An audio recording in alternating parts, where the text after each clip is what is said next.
Joe Zarzaur and Dr. Malone here for another episode of ZTV Medical Series. Today we're talking about cervical sprain injuries from car wrecks and other traumatic events.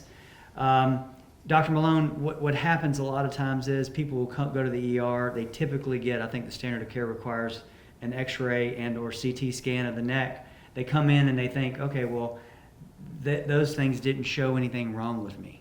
Mm-hmm. I must not have a big situation or one big enough for a lawyer.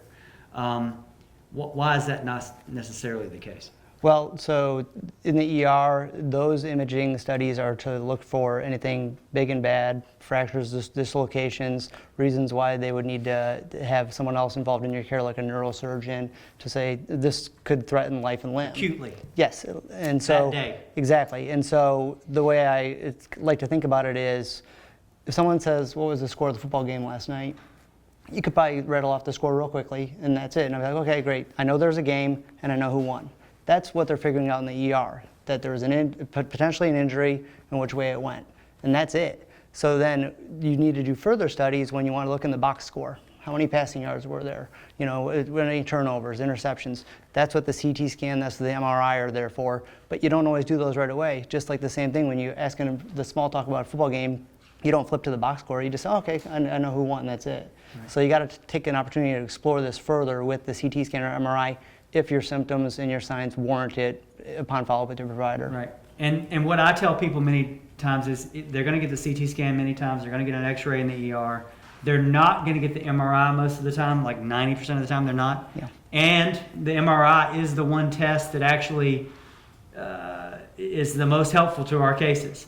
So you're not going to get the MRI test in the ER, most likely, unless you're having major, like paralysis of one of your limbs, loss of bowel function, those kind of things.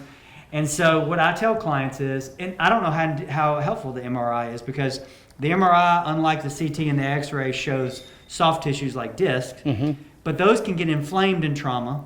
Exactly. And so the results of an MRI right after an event maybe are not indicative of how you're going to go long term, because they're swollen and there's edema. Exactly. I think is what they call it. And so the other reason they don't do the MRI, besides it being expensive, is that it's not necessarily one that's going to help the doctors, because you got to deal with the swelling.